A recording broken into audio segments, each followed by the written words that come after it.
ఒక ఆరాధనలో ప్రభావ పాటల నుంచి ప్రభుత్వం ఆరాధనలో అన్ని విషయాల్లో మీరు ముందుండి నడిపించినందుకు వందనాలు చెల్లించుకుంటున్నాను ప్రభావ. యేసయ్య కుటుంబం తరపున నేను ధ్యానించడానికి ప్రభావ తల్లిని స్థితించడానికి మీరు ఇచ్చిన కృపను బట్టి వందనాలు ప్రభావ. అలాగే వాక్య ధ్యానంలో మీరు ఉండండి ప్రభావ. యేసయ్య పరిశుద్ధాత్మ సహాయం మాకు దయచేయండి ప్రభావ. మీరే ప్రభావ ఈ కుటుంబానికి ఏ వాక్యం కావాలో ప్రభావ తండ్రి మీరే ప్రభావ వీరితో మీరు మాట్లాడి సహాయం దయచేసి వీరికి ఆదరణ సంతోషం సమాధానము ప్రభావ మీరు దయచేయవాడు అని ప్రభావం కూడా వచ్చిన ప్రతి ఒక్క బిడ్డను కూడా మీ జ్ఞాపకం చేసుకోమని యేసు పరిశుద్ధమైన నామమున అడుగుచున్నాను తండ్రి. ఆమేన్. హల్లెలూయా. అందరికీ కూడా దేవుని పేరుతో వందనాలండి.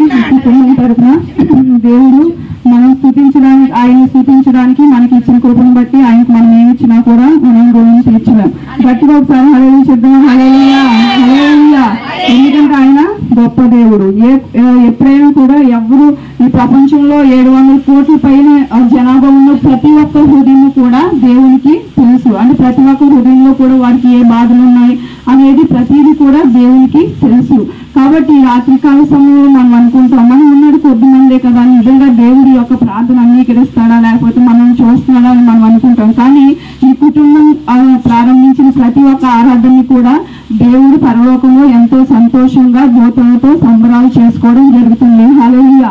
7 వారాలు వారు పూర్తి చేసి దేవుడు నిజంగా వీరు దేవుడికి ఇష్టపూర్వకంగా ఈ యొక్క ఆరాధన ప్రారంభించినప్పుడు ఆయనకి ఇష్టపూర్వకంగా ఆయన ఏం చేశాడు, ఈ లోకంలో ఎవరు ఇవ్వలేని గొప్ప రక్షణ బిడ్డలకు అన్నికి యోధులకు ఇవ్వడం దేవుడు జరిగింది. హల్లెలూయా హల్లెలూయా. ఎందుకంటే చూడండి ఈ యొక్క కుటుంబానికి ఏ వాక్యం చెప్పాలని నేను ప్రార్థన చేసుకున్నప్పుడు దేవుని యొక్క వాక్యం కీర్తనలు 81:16 మనం మూల వాక్యంగా చూసుకుందాం. కీర్తనలు 81:16 అతి శ్రేష్టమైన గోధుమలను అనుగ్రహించి నేను వారిని పోషించదను, కొండ తేనెతో నిన్ను తృప్తిపరచుదను. హల్లెలూయా హల్లెలూయా. దేవుడి యొక్క కుటుంబానికి ఇచ్చిన వాగ్దానం ఏంటండి, అతి శ్రేష్టమైన గోధుమలు అనుగ్రహించి వీరిని నేను పోషిస్తాను, అలాగే కొండ తేనెతో నేను తృప్తి పరుస్తాను. ఇక్కడ గోధుమలు అనేవి బైబిల్ గ్రంథంలో ఎంతో శ్రేష్టమైనవి ఇలాంటి గోధుమలు. కానీ దేవుడు ఏమంటున్నాడు, నార్మల్ గోధుమలు కాదు, మామూలు గోధుమలు కాదు, కానీ అతి శ్రేష్టమైన గోధుమలు ఇస్తాను కొండ తేనెతో. కొండలో అక్కడ కొండ ప్రాంతాల్లో పండే తేనె అనేది ఎంతో శ్రేష్టమైంది, స్వచ్ఛమైంది. ఆ తేనె ఎంత మధురంగా ఉంటుందో అది వారు తినే వాళ్ళకే తెలుస్తుంది. అంత తీపి అయినటువంటి తేనె అంటే అంత తీపి అయిన మేలుని కుటుంబానికి దేవుడు దయచేస్తాడని చెప్తూ ఉన్నాడు. హల్లెలూయా. చూడండి ఈ యొక్క కొండ అతి శ్రేష్టమైన గోధుమలు. ఈ కుటుంబంలో ఏ సమస్యలు ఉన్నాయి మెయిన్ గా చెప్పండి, వారి యొక్క పిల్లల కోసం వీరు బాధపడుతూ ఉన్నారు, అలాగే వీరి యొక్క ఆర్థిక సమస్యలు, అలాగే వీరికి ఇంకోటి ఏంటి, ప్రయాణం అనేది ఉంది. ఈ 3 విషయాలు కూడా దేవుడు వీరికి అతి శ్రేష్టంగా వీరికి ఈ కుటుంబానికి దేవుడు తన వాక్కు ద్వారా ఈ రాత్రి కాల సమయంలో అందించబోతున్నాడు. హల్లెలూయా హల్లెలూయా. చూడండి బైబిల్ గ్రంథం తెరిచి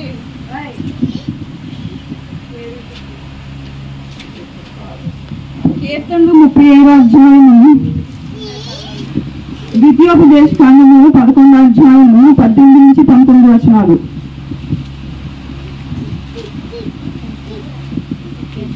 ద్వితీయోపదేశ కాండము 11 18-19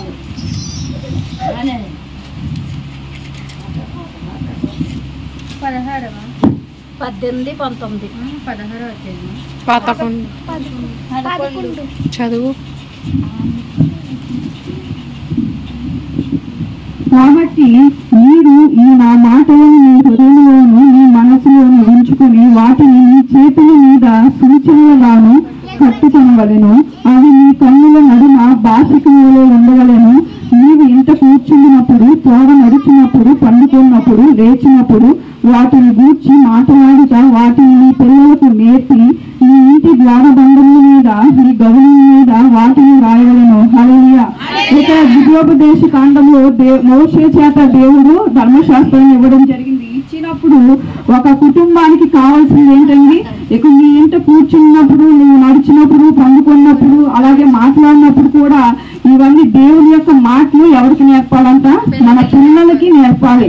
అలాగే ఆ మాటలు మన ద్వారబంధం మీద, అంటే ఇలాంటి క్యాలెండర్స్ కానీ లేకపోతే ఏమైనా వాగ్దానాలు చేయించుకుని మన ఇంటి ద్వారబంధము మీద వాటిని మనం పెట్టుకుని ఉండాలి. అలాగే వాటిని ఎప్పుడు కూడా మన పిల్లలకి నేర్పిస్తూ ఉండాలి. ఇప్పుడు వీళ్ళు తల్లిదండ్రులుగా తన బిడ్డ అయినటువంటి తేజ కోసం వారి పిల్లల కోసం బాధపడుతున్నారు. కానీ లోక జ్ఞానం కన్నా ముందు మనం ఏం చేయాలి? దేవుని యొక్క జ్ఞానాన్ని వాళ్ళకి మనం అలవాటు చేయాలి. దేవుని యొక్క జ్ఞానాన్ని, దేవుని యొక్క మాటల్ని వాళ్ళకి మనం శ్రద్ధగా అలవాటు చేసినప్పుడు దేవుడు ఆటోమేటిక్గా లోక జ్ఞానాన్ని ఆయన దయచేసే దేవుడు.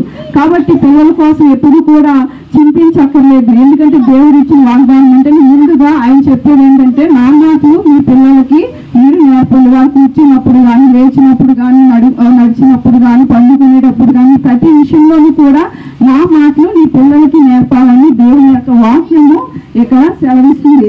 ఎందుకంటే దేవుడు నీతిమంతులను ఎప్పుడు కూడా విడిచిపెట్టడు. అలాగే నీతిమంతులను ఎప్పుడు కూడా ఆయన వాక్యం అనుసరించి కుటుంబాన్ని ఎప్పుడు కూడా దేవుడు విడిచిపెట్టేవాడు కాదు. అందుకే కీర్తనలో ఒక మాట చెప్తున్నాడు చూడండి. దావీదు కీర్తనలు 37:25-26 ఒకసారి చదవండి. నేను చిన్నవాడైంటిని, ఇప్పుడు ముసలివాడనై ఉన్నాను. అయినను నీతిమంతులు విడువబడుట గాని వారు సంతానము భిక్షమెత్తుట గాని నేను చూచి ఉండలేదు. దినమెల్లా వారు దయాళురే అప్పిచ్చుకుందరు. హల్లెలూయా, హల్లెలూయా. ఇక్కడ చూడండి, దేవుడు నీతిమంతులు ఎప్పుడు కూడా విడిచిపెట్టేవాడు కాదు. ఇక్కడ ఈ కీర్తన దావీదు 37వ కీర్తన దావీదు రాస్తున్నాడు. ఏ వయసులో రాస్తున్నాడండి? తన ముసలితనంలో ఈ యొక్క కీర్తన రాస్తున్నాడు. ఈ యొక్క కీర్తనలో రాసినప్పుడు పిల్లల కోసం ఒక మాట సెలవిస్తున్నాడు. ఏంటి? నీతిమంతుల పిల్లలు ఎప్పుడు కూడా విడబడటం నేను చూడలేదు. అంటే దావీదు తన జీవితంలో ఎంతో అనుభవాన్ని వారు చూస్తుంటాడు. ఈ కీర్తన రాసినప్పుడు అతని వయసు ఎంత? ముసలితనమందు అతను రాశాడు. అంటే 40 సంవత్సరాలు ఇశ్రాయేలు ప్రజలకి రాజుగా ఉన్నాయన. అలాగే అతని బాల్యకాలం ఇవన్నీ లెక్క వేసుకుంటే అతని వృద్ధాప్యంలోకి వచ్చింది 80 సంవత్సరాలు. అంటే అతను 80 సంవత్సరాల వయసులో ఎంతో మందిని అతని జీవితంలో చూసి ఉంటాడు. ఆయన ఏమని చెప్తున్నాడు? నేను చూసిన జీవిత కాలం అంతట్లో కూడా నీతిమంతుల సంతానం విడవబడుట అనేది నేను ఎక్కడా కూడా చూడలేదు. అలాగే నీతిమంతులు పిల్లలు ఒకరి దగ్గర చెయ్యి చాచటము కూడా నేను చూడలేదు. వాడిని దేవుడు ఎలా చేస్తాడంట?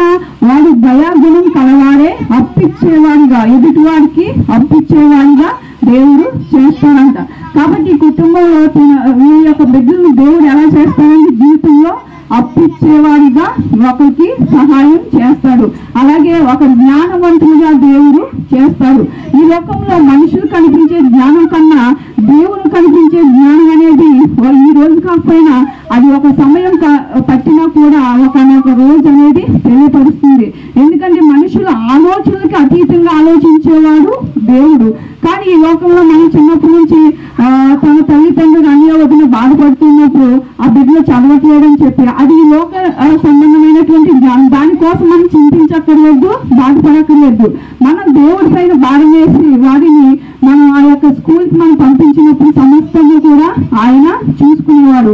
ఎంతో మంది అధికారం చేయవచ్చు, ఎంతో మంది జ్ఞానం లేదనవచ్చు. అయినా కూడా దేవుడు ఎవరైతే మన ఆదివారం మనం చెప్పినట్టు మొదటి వారు కనపటి వారు అవుతారు, కనపటి వారు మొదటి వారు అవుతారు. ఎవరినైతే మనం ఈరోజు జ్ఞానవంతులుగా చూస్తున్నామో ఒక రేపన్నా రోజున వారు దిగజారిపోయే స్థాయిలో ఉండొచ్చు. కానీ ఎవరైతే మన జ్ఞానహీనులుగా మనుషు రీతిగా చూస్తామో దేవుడు వారిని జ్ఞానవంతులుగా చేసే దేవుడు. హల్లెలూయా.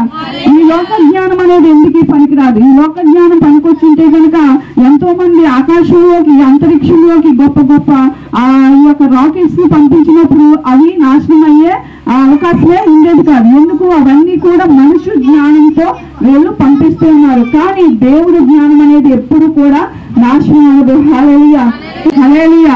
ఈ రోజున తేజ అలాగే వారి తల్లిదండ్రులు రక్షణ తీసుకుని ఆ రక్షణని ఆ బిడ్డలకు దయచేశారు. ఎందుకంటే వారు రక్షణ తీసుకున్నారు కాబట్టి ఈ లోకంలో తన బిడ్డలను కూడా వారు ఏం చేస్తారు?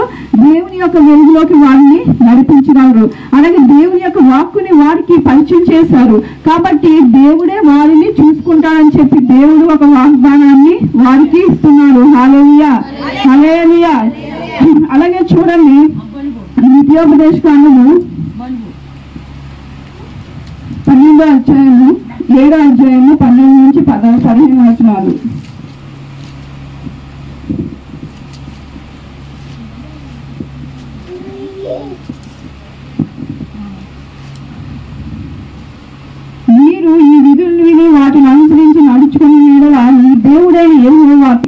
పితరులతో ప్రమాణం చేసిన దేశంలో నీ గర్భఫలమును, నీ భూఫలమును, నీ సస్యమును, నీ ద్రాక్షారసమును, నీ నూనెను, నీ పశువుల మందలను, నీ గొర్రె మందలను, మేకల మందలను దీవించును. సమస్త జన్మల కంటే ఎక్కువగా నీవు ఆశీర్వదింపబడుదువు. నీలో మగవానికే గాని ఆడదానికే గాని గొడ్డుతనం ఉండదు, నీ పశువుల్లోనైనా ఉండదు. యెహోవా నీ యొద్ద నుండి సర్వ రోగములను తొలగించి నీ వెరిగి ఉన్న ఐగుప్తులను ప్రతి రోగము నీకు రాకుండా చేసిన. హల్లెలూయా, హల్లెలూయా. ఇక్కడ మోషే ద్వారా ఒక గొప్ప కుటుంబాన్ని దేవుడు ఇక్కడ మనకి పరిచయం చేస్తున్నారు. ఒక కుటుంబం ఎప్పుడైతే దేవుని యొక్క విధులను అనుసరిస్తూ నడుచుకుంటారో, ఆయన చూడండి ఏ విషయంలోనూ కూడా దేవుడికి పార్షియాలిటీ అనేది ఉండదు, ఏ విషయంలోనూ దేవుడికి కూడా భేదం అనేది ఉండదు. కానీ మనం చేయవలసింది ఒకటే, ఈ కుటుంబం దేవుడి విధులను ఎప్పుడైతే పాటిస్తుందో, అలాగే దేవుడి విధులను పాటించినప్పుడు వీరి యొక్క గర్భఫలాన్ని, భూఫలాన్ని, అలాగే వీరికున్న సమస్తాన్ని, ద్రాక్షరసాన్ని, నూనెను, పశువులను వీర్చేయి ప్రతి పనిని కూడా దేవుడు ఏం చేస్తాడంటండి, ఆశీర్వదిస్తాడంట. హల్లెలూయా. అలాగే సర్వ రోగములు కూడా ఈ కుటుంబం నుంచి దేవుడు తొలగిస్తున్నాడని చెప్పి దేవుడు వాగ్దానం చేస్తున్నాడు. హల్లెలూయా. దేవుని వాక్యం ఎప్పుడు కూడా చాలా గొప్పది. వాగ్దానం చేసిన వాడు నమ్మదగిన వాడు కాబట్టి ఈ కుటుంబం దేవుడిచ్చే ప్రతి వాగ్దానాన్ని కూడా అనుసరించి వారి జీవితాల్లో దేవుడు నెరవేర్చబోతున్నాడు. హల్లెలూయా, హల్లెలూయా. కాబట్టి వారి పిల్లల గురించి కానీ వారు భయపడక్కర్లేదని దేవుడు సెలవిస్తూ ఉన్నాడు. అలాగే వారి యొక్క ఆర్థిక సమస్యల కోసం దేవుడు భయపడక్కర్లేని దేవుని యొక్క వాక్యము ఆయనకి సెలవిస్తుంది ఈ కుటుంబానికి. హల్లెలూయా. కాబట్టి ప్రతిదీ కూడా దేవుడు చూసుకునేవాడు. ఎందుకంటే ఆరోగ్యమైన ఏదైనా కూడా మనం సృష్టించింది ఎవరండి, దేవుడు. ప్రతి ఒక్క అవయము కూడా దేవుడి యొక్క సృష్టిలో ఉన్నది. హల్లెలూయా. అందుకే దావీదు ఏం చెప్తాను, నేను పిండమునై ఉండగా నేను నా తల్లి గర్భంలో ఎలా ఉన్నానో, ఎలా రూపించానో ఆ యొక్క విధానం చూస్తే నాకు భయము, వణుకు కలుగుతుందని చెప్పి దావీదు సెలవిస్తున్నాడు. అలాంటిది మన సృష్టి, మనలో ఎన్ని అవయవాలు, ఏ అవయవానికి ఎంత ఎలాగుంటుందో అనేది ఎప్పుడు కూడా దేవుడికి తప్ప ఈ లోకంలో డాక్టర్లకి కూడా తెలియదు. ఒక గర్భంలో పిండం రూపొందించిన తర్వాత పిండానికి మొట్టమొదటిగా దేవుడు స్టార్ట్ చేసేది ఏంటంటే గుండె చప్పుడు అనేది స్టార్ట్ అవుతుంది. హల్లెలూయా. ఎందుకు గుండె చప్పుడు స్టార్ట్ అవుతుందంటే అన్నిటికన్నా హృదయం అనేది చాలా గొప్పది కాబట్టి దేవుడు మన హృదయాన్ని మొట్టమొదటిగా, అంటే మొట్టమొదటి స్కానింగ్ ఒక గర్భిణీ స్త్రీకి చేసినప్పుడు ఏం చూస్తారండి, హార్ట్ బీట్ వచ్చిందా లేదా అనేది చూస్తారు. హల్లెలూయా. మన యొక్క గర్భంలో ఉన్నప్పుడు మన యొక్క హృదయం యొక్క చప్పుడు కూడా దేవునికి తెలుసు. అందుకే ఇర్మియాతో ఒక మాట అంటున్నాడు, ఏంటి, నువ్వు చిన్న పిల్లవాడు అని నువ్వు అనొద్దు, నువ్వు గర్భంలో రూపించబడక మునిపే నువ్వు పిండమునై ఉండగా నేను నిన్ను ఎరిగి ఉన్నాను. హల్లెలూయా. వీరి యొక్క బిడ్డల కోసం వీరు భయపడక్కర్లేదు. ఎందుకంటే వారి గర్భంలో పిండమునై ఉండగానే దేవుడు వారిని ఎరిగి ఉన్నాడు. పిండం అంటే ఎంత ఉంటుందండి, కొన్ని కోట్ల కణాలలో మన ఇసుక రేణువు కన్నా ఒక బిడ్డ ఒక తల్లి గర్భంలోకి వచ్చినప్పుడు ఎంత ఉంటుందండి, చిన్న కణం ఇసుక రేణువు కన్నా కొన్ని కోట్ల రెట్లు చిన్నగా ఉంటుందంట. అలాంటి కణంగా ఉన్నప్పుడే నేను నిన్ను ఎరిగి ఉన్నాను కాబట్టి నువ్వు దేనికి కూడా భయపడొద్దని చెప్పి దేవుని యొక్క వాక్యము సెలవిస్తుంది. హల్లెలూయా. మరి అలాంటి గొప్ప దేవుడు బిడ్డల్ని క్షేమంగా ఉంచి ఈ వయసుకు తీసుకొచ్చాడంటే తర్వాత కూడా ఆయనే చూసుకుంటాడు. ఎందుకంటే ఆయన తప్ప మనకి వేరే ఆధారము లేదు. ఎందుకంటే ఆయన మనుషులు అయితే మనకి ఎప్పుడు కూడా ఆ కాపలా కాయలేరు. కానీ ఈ లోకంలో తల్లి మరిచినా కానీ తండ్రి మర్చినా కానీ ఈ లోకంలో దేవుడు ఎప్పుడు కూడా మనల్ని మర్చేవాడు కాదు. ఈ కుటుంబాన్ని దేవుడు మరిచేవాడిగా కాదు. హల్లెలూయా, హల్లెలూయా. చూడండి సామెతలు 17వ అధ్యాయం 22వ వచనము.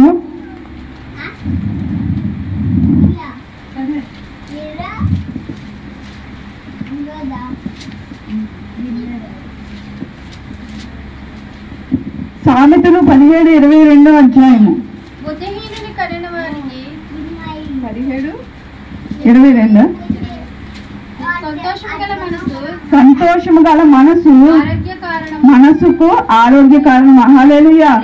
ఎప్పుడు మనసుకి ఆరోగ్యం అవ్వాలంటే, మన శరీరానికి ఆరోగ్యం కావాలంటే ముందుగా మనిషికి లోకంలో ఎంత ధనం ఉన్నా ఏమున్నా కాదు, కానీ మనకి ఏం కావాలంటే ఫస్ట్ సంతోషము గల మనసు. ఆ మనసు ఎవరిస్తారు మనకి దేవుడే అనుగ్రహించే దేవుడు. ఎందుకంటే ఒక దేవుడు తప్ప ఎక్కడా కూడా శాంతి సమాధానము లేదు. ఈ లోకంలో సైంటిస్టులు ఒక సర్వే చేసినప్పుడు 1000 సంవత్సరాల క్రిందట ఈ ప్రపంచాన్ని ప్రభావితం చేసిన ఒక సంఘటన ఏంటని చెప్పి వాళ్ళందరూ కూడా సర్వే చేసి సైంటిస్టులు వాళ్ళు మనలాగా ఉండరు, వాళ్ళు మహా జ్ఞానులు ఉంటారు. ప్రపంచంలో ఏం జరిగిన ప్రతి విషయాన్ని కూడా వాళ్ళు ఎంక్వైరీ చేస్తూ ఉంటారు. 1000 సంవత్సరాల నుంచి ఈ భూమి స్థాపించినప్పుడు 2000 సంవత్సరాల క్రితం అసలు అప్పటి నుంచి కూడా అసలు ఈ భూమి మీద ప్రభావితం చేసినటువంటి ఒక సంఘటన ఏంటి అని చెప్తే అసలు ఏ వ్యక్తి ఈ ప్రపంచాన్ని ఎక్కువగా ప్రభావితం చేశాడు అంటే ఏ వ్యక్తి ద్వారా ఈ యొక్క ప్రపంచం అనేది ఎక్కువ ప్రభావితం చెందింది అంటే ఎక్కువ ఆశ్చర్యపరచబడింది అని చెప్పి ఎంక్వైరీ చేసినప్పుడు ఇక్కడ తెలియపరిచింది ఏంటంటే ఒక యేసు ప్రభు యొక్క జీవితం అనేది ఈ ప్రతి ఒక్క మానవుణ్ణి కూడా ప్రభావితం చేసిందంట. హల్లెలూయా హల్లెలూయా. అంటే చూడండి, ఎంతో మంది గనులు ఉన్నారు, ఎంతో మంది ధనవంతులు, ఎంతో మంది వ్యాపారస్తులు, ఎంతో మంది సౌందర్యవంతులు, ఎంతో మంది అధికారులు, వీళ్ళందరూ వెళ్ళిపోయినా కానీ ఒక సర్వే చేసినప్పుడు ఒకరి జీవితం మట్టికి ఈ ప్రపంచాన్ని ప్రభావితం చేసిందంట. ఆయనే యేసు ప్రభు వారు. Hallelujah hallelujah. A joyful heart is a good medicine అని చెప్పి ఇంగ్లీష్ లో ఉంటుంది. అంటే ఒక సంతోషకరమైన మనసు, ఆ సంతోషకరమైన మనసు ఎవరిస్తారు మనకి? దేవుడే మనకు అనుగ్రహించేవాడు. దేవుడే ఆ సంతోషకరమైన మనస్సును ఈ కుటుంబానికి దయచేసేవాడు. అలాగే ఆ సంతోషకరమైన మనసే ఆ యేసుక్రీస్తు వారే ఈ యొక్క కుటుంబానికి మంచి ఔషధంగా ఆయన నడిపించే దేవుడు. హల్లెలూయా హల్లెలూయా. అలాగే చూడండి 121వ కీర్తన, ఇది యాత్ర కీర్తన. అంటే ఇవన్నీ కూడా ప్రయాణాల్లో వీరు చేస్తూ ఉండేది. యాత్ర కీర్తన చూడండి 121వ కీర్తన. కొండల తట్టు నా కన్నులెత్తుచున్నాను, నాకు సహాయం ఎక్కడి నుండి వచ్చును? యెహోవావలనే నాకు సహాయం కలుగును. ఆయన భూమి ఆకాశము సృజించిన వాడు, ఆయన నీ పాదము తొట్రిల్లనీయుడు. నిన్ను కాపాడువాడు కునుకడు, ఇశ్రాయేలును కాపాడువాడు కునుకడు, నిద్రపోడు. యెహోవాయే నిన్ను కాపాడువాడు. నీ కుడి ప్రక్కన యెహోవా నీకు నీడగా ఉండును. పగలు ఎండ దెబ్బైనా నీకు తగలదు, రాత్రి వెన్నెల దెబ్బైనా నీకు తగలదు. ఏ అపాయము రాకుండా యెహోవా నిన్ను కాపాడును. ఆయన నీ ప్రాణమును కాపాడును. ఇది మొదలుకొని నిరంతరము నీ రాకపోకలేంది యెహోవా నిన్ను కాపాడును. హల్లెలూయా. ఒక మనిషి ప్రయాణంలో, ఈ జీవితంలో అనేక ప్రయాణాలు మనం చేస్తూ ఉంటాం. ఆ యొక్క ప్రయాణాలు చేస్తూ ఉన్నప్పుడు ఈ యొక్క కీర్తన రాసినప్పుడు ఈ యొక్క దావీదు ఏమన్నాడంటే, కొండల తట్టు నా కన్నులెత్తుచున్నాను, నాకు సహాయము ఎక్కడి నుండి వచ్చును. మన కొండల తట్టు మనం చూసేమనుకోండి, వాటి నుంచి మనకి సహాయము రాదు. మనకి సహాయం ఎక్కడి నుంచి వస్తుంది? కుటుంబానికి భూమి ఆకాశం సృజించిన యెహోవా వల్లే. కాబట్టి భూమి ఆకాశం సృజించిన వాడు, భూమి మీద వాడిని సృష్టించిన దేవుడు మర్చిపోతాడండి? వాడిని ఎప్పుడు కూడా వాడిని మర్చిపోడు. కాబట్టి వీళ్ళు వెళ్ళేది గల్ఫ్ కంట్రీ. మనకు తెలుసు గల్ఫ్ కంట్రీలో సన్ స్ట్రోక్ అనేది ఎంత ఎక్కువగా ఉంటాడని చెప్పి. ఎందుకంటే అక్కడ డైరెక్ట్ గా మనకి గ్రీనరీ అనేది చాలా తక్కువ ఉండటం వల్ల డైరెక్ట్ సన్ స్ట్రోక్ అనేది మనకి ఎక్కువగా తగులుతూ ఉంటుంది. కాబట్టి ఇశ్రాయేల్ ప్రజలు ప్రయాణం చేసిందంతా కూడా ఆ ఎగుప్తు నుంచి విడుదల చేసిన తర్వాత మోషే ప్రయాణం చేస్తూ ఉన్నప్పుడు వాళ్ళ ప్రయాణం చేసిందంతా గల్ఫ్ కంట్రీ. ఆ గల్ఫ్ కంట్రీ ఏరియాలోనే కాబట్టి అక్కడ ఎండ అనేది బాగా తగులుతుంది. అందుకే దేవుడు వారికి ఏం చెప్తున్నాడు? పగలు ఎండ దెబ్బ అయినను, రాత్రి వెన్నెల దెబ్బ అయినను మీకు తగలదు. హల్లెలూయా. ఈ కుటుంబానికి వారి యొక్క ప్రయాణాల్లో మీరు ఎక్కడికి వెళ్ళినా కూడా ఆయన పగలు ఎండ దెబ్బ వీరికి తగలకుండా దేవుడు కాపాడేవాడు, రాత్రి వెన్నెల దెబ్బ కూడా వీరికి తగలకుండా కాపాడేవాడు. మనకు తెలుసు, చిన్న ఎండ మనకి తలకి తగిలినప్పుడు మనం ఎంతగా బాధపడుతూ ఉంటామో, కానీ ఆయన మనకి వాగ్దానం ఏం చేస్తున్నాడు? పగలు ఎండ దెబ్బ మీకు తగలదు, రాత్రి వెన్నెల దెబ్బ కూడా మీకు తగలదు. మిమ్మల్ని కాపాడేవాడు కునుకడు, నిద్రపోడు. హల్లెలూయా. చూడండి, మనం ఇక్కడైతే గోర్ఖాలు ఉండరు, కానీ సిటీలో ఎవరు ఉంటారండి? ఒక్కొక్క ఏరియాకి, ఒక్కొక్క స్ట్రీట్ కి, ఒక వీధిలో ఒక గోర్ఖా ఉంటారు. అవునా? ఆ గోర్ఖాలు ఏం చేస్తారు? పెద్ద ఉన్న వాళ్ళు అయితే ఒక సెక్యూరిటీ గార్డ్స్ ని వాళ్ళు పెట్టుకుంటారు. వాళ్ళు ఆ యొక్క పెట్టుకుని ఏం చేస్తారు? ఆ సెక్యూరిటీ గార్డ్స్ మీద, ఆ గోర్ఖా వాళ్ళ మీద వాళ్ళ నమ్మకంతో వాళ్ళు క్షేమంగా వాళ్ళు పడుకుంటారు. ఎందుకు? ఈ యొక్క సెక్యూరిటీ గార్డు ఉన్నాడు కాబట్టి ఈ యొక్క మా యొక్క గృహానికి కానీ ఏ దొంగ కూడా రాడు, అలాగే ఏ అపాయము కూడా మాకు సంభవించదని చెప్పి వాళ్ళు ఆ గోర్ఖా మీద నమ్మకంతో వారు క్షేమంగా పడుకుంటూ ఉంటారు. మరి అలాంటిది భూమి ఆకాశం సృజించిన దేవుడు ఈ కుటుంబానికి మనకి కూడా వాగ్దానం చేస్తున్నాడు. ఏమని చెప్తున్నాడండి? మీ యొక్క కునుకడు నిద్రపోడు. ఇశ్రాయేలుని కాపాడివాడు కునుకడు నిద్రపోడు. హల్లెలూయా. ఆయన మనం నిద్రపోతాం. మనం ఎప్పుడు నిద్రపోయినా కూడా ఇశ్రాయేలుని కాపాడేవాడు, మనల్ని కాపాడేవాడు. ఆయన ఎప్పుడు కూడా ఏం చేస్తాడంటండి? కునుకడు నిద్రపోడు. ఆయన ఎప్పుడు కూడా నా బిడ్డ ఎక్కడికి వెళ్తున్నారు, నా బిడ్డ ఏం చేస్తున్నారు అని చెప్పి ఆయన ఎప్పుడు కూడా ఆకాశం నుంచి ఆయన ప్రతి ఒక్క హృదయాన్ని కూడా చూసే దేవుడు. హల్లెలూయా, హల్లెలూయా. కాబట్టి ఆయన పరలోకంలో ఉండి యొక్క కుటుంబాన్ని చూసిన కుటుంబంలో ప్రతి ఒక్క సమస్య గురించి ఆయన అక్కడ ఆ పెద్దలతో దేవుడు చర్చించే దేవుడు. ఏ ఒక్కరి కోసం ఆయన విడిచిపెట్టేవాడు కాదు. కాబట్టి ఈ కుటుంబం భయపడక్కలేదు. దేవుడు ఏం చెప్తున్నాడు? మీరు వెళ్ళే ప్రతి స్థలంలోనూ కూడా నేను మిమ్మల్ని కాపాడుతాను, నేను ఎప్పుడు కునుకను నిద్రపోను. ఒక ఆఫ్టర్ ఆల్ ఈ లోకరీతిగా సెక్యూరిటీ గార్డ్ మీద నమ్మకం పెట్టుకుని మనం అంత ధీమాగా మనం ఉన్నప్పుడు భూమి ఆకాశం సృజించిన దేవుడే మనకి ఈ రోజున ఈ యొక్క రాత్రి కాల సమయంలో మనకి ఏం చేస్తున్నాడండి? వాగ్దానం అనేది చేస్తున్నాడు. అలాగే ఈ యొక్క రాకపోకలు ఎందుకు కూడా యెహోవా వీరిని ఏం చేస్తాడంటండి? కాపాడుతాడంట. హల్లెలూయా, హల్లెలూయా. ఒక ఏదైనా మనం అనుకోని రీతిగా కొన్నిసార్లు ప్రమాదం జరుగుతాయి. అయినా మనం దేవుడి కృపను బట్టి మనకి దేవుడు ఏం సెలవుస్తున్నాడు? నీ రాకయందు పోకయందు నువ్వు ఇంట్లో నుంచి బయటకు వెళ్ళేటప్పుడు, అలాగే మళ్ళీ ఇంటికి వచ్చేటప్పుడు ప్రతి అడుగులోనూ కూడా దేవుడు మనకి తోడుగా ఉంటాడు. అందుకే మోషే శాస్త్రం ధర్మశాస్త్రం ఏం చెప్తున్నాడు? నువ్వు అడుగు వేసుటి అందు, కూర్చుంటి అందు, లేచుటి అందు ప్రతి విషయంలోనూ కూడా నేను మిమ్మల్ని కాపాడుతాను, మీరు భయపడక్కర్లేదు. కాబట్టి దేవుడే స్వయంగా మనకి ఏం చెప్తున్నాడు? భయపడక్కర్లేదు. ఈ కుటుంబానికి ఏం చెప్తున్నాడు? భయపడక్కర్లేదు. అతి శ్రేష్టమైన గోధుమలతో కొండ తేనెతో మిమ్మల్ని నేను తృప్తి పరుస్తాను. హల్లెలూయా. ఈ కుటుంబం ఏం చేయాలి? కేవలం దేవుడు చెప్పిన వాగ్దానాన్ని నమ్మి ప్రార్థన చేసుకుని వారి యొక్క బిడ్డలను దేవుడికి అప్పచెప్పి వాళ్ళు క్షేమంగా వారి ప్రయాణానికి వారు వెళ్ళినప్పుడు వారికి, వారి బిడ్డలకి, వారి కుటుంబానికి, వారి తల్లికి దేవుడు మాత్రమే ఆయన కాపలా ఉండే దేవుడు. హల్లెలూయా. ఆయన ఒకసారి అగ్ని కంచి వేసిన తర్వాత దాన్ని ఏ మానవుడు కూడా తీయలేడు. అది ఎవరికి కూడా అసంభవం. హల్లెలూయా, హల్లెలూయా. చివరిగా ఒక మాట చూసి ముగించుకుందాం. చూడండి, కీర్తనలు 11వ అధ్యాయము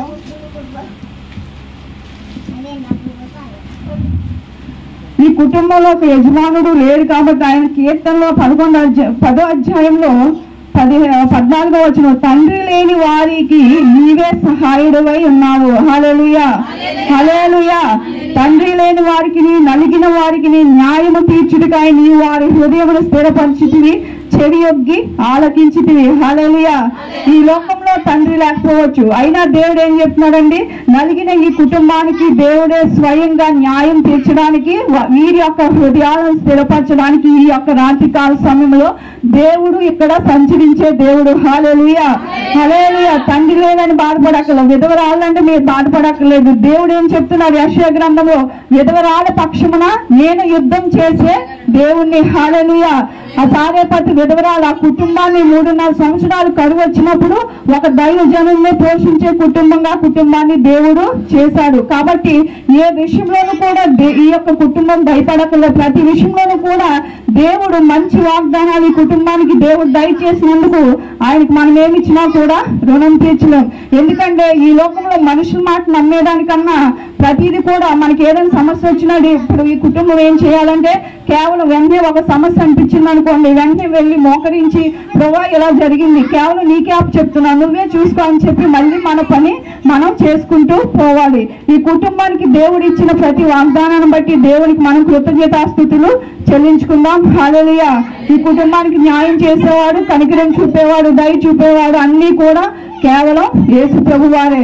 కాబట్టి వీరు రక్షణ లేకుండా వచ్చి ఇప్పుడు రక్షణ తీసుకుని అక్కడికి వెళ్ళినప్పుడు వీరి ద్వారా అనేక మంది ఇంకా రక్షణలోనికి రావడానికి ఒక మార్గాన్ని వీరు చూపినందుకు దేవుడు ఎంతో సంతోషించే దేవుడు. కూడి వచ్చిన మీ అందరికీ కూడా వందనాలండి. నాకు ఈ అవకాశం ఇచ్చినందుకు దేవుని పేట మీ అందరికీ వందనాలు. ఆమేన్.